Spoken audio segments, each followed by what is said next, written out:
I'm born in Germany, and I moved away from Germany when I was 21 to Sweden. And at that time it was 1968, so it was a revolution in the air, and everybody tried to come to a better place. Most of my friends, they just talked, but I really did it. So I moved to Sweden and didn't come back in a way. So there were many years where I didn't want to be connected with having German language, German parents and all that. So from cutting off my roots, really, hard and distinct like that, to integrating the past, all that has happened in German history and so on, was a very, very long process for me. And art did really help me in that process. Because as I figured out, as I mentioned earlier, my art is very coming from the unconscious. So there's no censorship anywhere in my what I'm doing, what I'm trying to express. So that helped me, of course, to go through all these dark valleys and all this dark history, you know. Even if I say I don't tell any stories, because I don't, but they float. They are there. I can't deny it, you know. So I guess in a way my art is dark, but it's not from the shadow, the things you don't want to know. It's from dark life in a way. Are you living for nothing now? Hope you're keeping some kind of record. Yes. And Jane came by through that door. Even if I thought I could cut it off everything, I never spoke German. I never visited. If I met a German on the street, I pretended to be from England or somewhere from Norway or something like that, you know. But what was the reason? There was a special... I was ashamed of this situation. Because of World War II. Yeah, everything that's happened. And I think many of my companions from my generation felt like that, you know. I see. Because we couldn't see parents who were ashamed. We couldn't see people who really did things at that time. We couldn't see them. And we took the guilt to us, you know. So all my generation was really feeling bad and guilty. But that is politics, and it's behind me. So, but it was a long journey.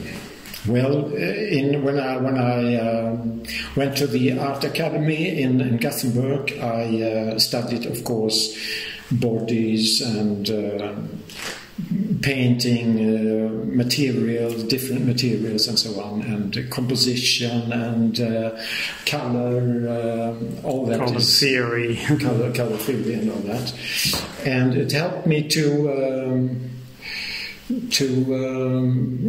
get a language, to make a composition in a painting where dynamics happen, you know, where if you put a certain person in one place, he tells another story as when you put him there, you know. So it's everything that has a place on a surface says something and develops energy at that place.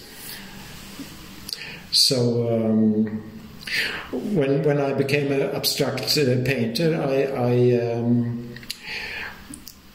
I I did the same in a way, you know.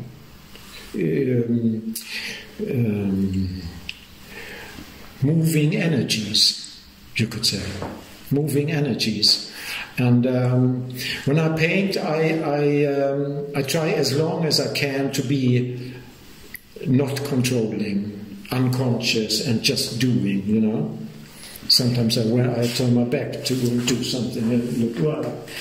So I try to avoid this conscious looking and planning and all that, you know. But it comes to a situation in the end where I have to decide: do I want to spare this one or that one? What is the continuing development of this painting? What does it want, you know? It's like a partner, you know. You can't force them. You can't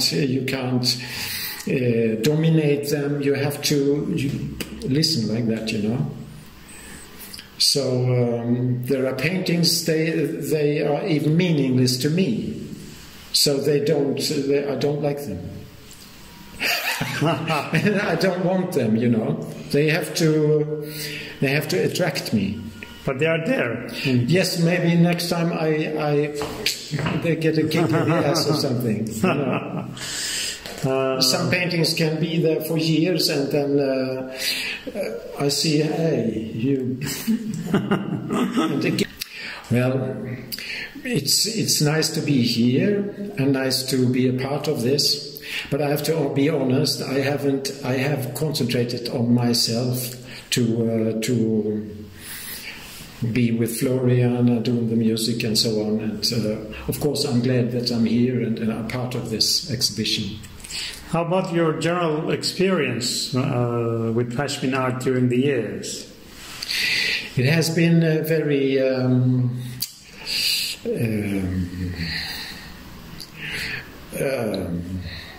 I feel I can trust the situation. Because in art there are different actors, different people who want things from you and so on, and you never know really who you can trust. You have to be careful as an artist to come to the right places. And I've always had positive energy from you, David. Thank you very much. I think you make a marvelous job. I can always trust when I mail something to you, it comes back the same evening almost. I think you work all the time almost. It's incredible.